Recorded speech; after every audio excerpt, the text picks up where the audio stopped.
A Gênese segundo o Espiritismo, os milagres segundo o Espiritismo, capítulo 15, os milagres do Evangelho, 15.8, Jesus caminha sobre a água. 41.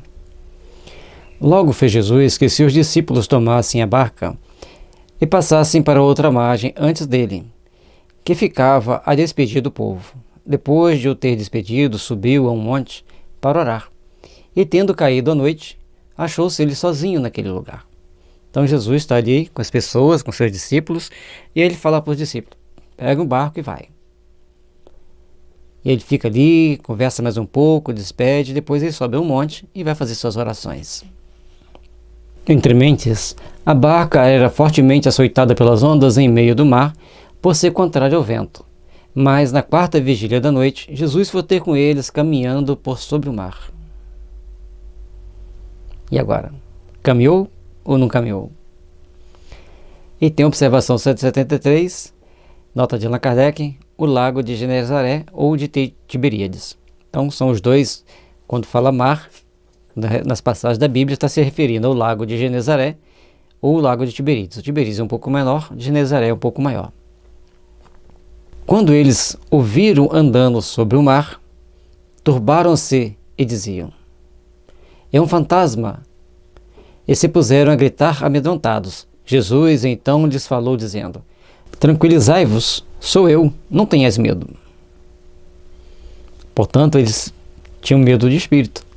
Acharam que era um fantasma que estava andando sobre a água. E lembrando que estava à noite, talvez o máximo que tinha uma lua, mas como estava ventando forte, era uma noite um pouco escura. Então eles viam, andando sobre a água, um vulto. E logicamente ficaram assustados. Além da barca estar quase sussobrando devido às forças do vento, ainda tem mais uma pessoa andando sobre as águas. E aqui a gente tem que lembrar que sempre que nós estamos no barco e deixamos Jesus de fora, as tempestades da vida podem nos açoitar e muitas das vezes ficaremos assombrados com vários fantasmas que podem aparecer, até que deixemos que Jesus venha novamente adentrar a este barco da nossa vida. Pedro lhe respondeu: Senhor, se és tu, manda que eu vá ao teu encontro, caminhando sobre as águas. Disse-lhe Jesus: vem. Pedro, descendo da barca, caminhava sobre a água ao encontro de Jesus, mas vindo um grande vento, ele teve medo. E como começasse a submergir, clamou: Senhor, salva-me. Logo, Jesus, estendendo-lhe a mão, disse: homem de pouca fé, por que duvidaste?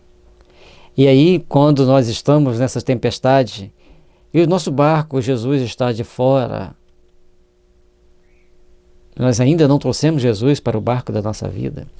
Ao tentarmos caminhar do lado de fora do barco, fugindo daquelas ondas revoltas, se nós duvidarmos da força do amor do Cristo, nós iremos assobrar do mesmo jeito. Iremos afundar. Portanto, vamos ter fé, vamos acreditar e não vamos duvidar. Vamos agir segundo as leis do amor e da fraternidade. E tendo subido na barca, cessou o vento.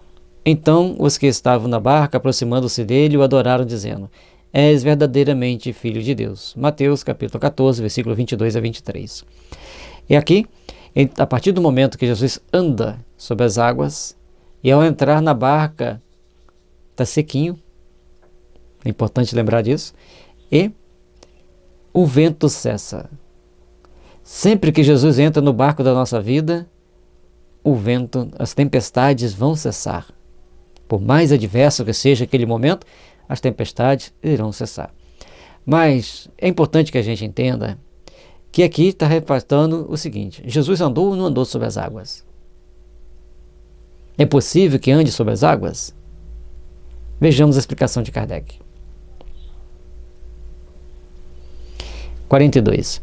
Este fenômeno encontra explicação natural nos princípios acima expostos no capítulo 14, item 43. Exemplos análogos provam que ele nada tem de impossível, nem de miraculoso, pois que se produz sob a ação das leis da natureza. Pode operar-se de duas maneiras. Então, não é uma coisa milagrosa. Existe uma força que ainda desconhecemos, que ela pode ter intervindo ali naquele momento, interagido e feito as coisas acontecerem.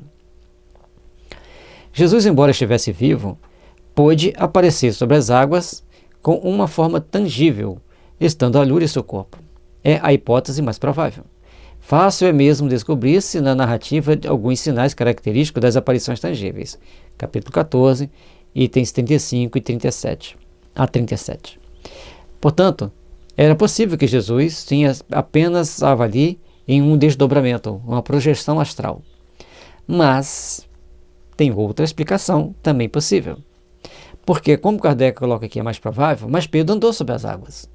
Por um curto espaço de tempo, por uma curta distância, ele andou sobre as águas. Certo? Aí, quando ele duvida, ele afunda, mas Jesus vem, caminha com ele e coloca ele dentro do barco de novo. Portanto, essa projeção, embora seja bem aceitável, quando a gente avalia esse detalhe, aí já dá para perceber que é bem improvável que Jesus estava ali em desdobramento. Mas, por outro lado, mesmo em desdobramento, ele poderia ajudar Pedro a sustentar-se ali em algum momento. Mas, vamos ver a segunda explicação. Por outro lado, também pode ter sucedido que seu corpo fosse sustentado e neutralizada a sua gravidade pela mesma força fluídica que mantém no espaço uma mesa sem ponto de apoio. Idêntico efeito se produz muitas vezes com os corpos humanos.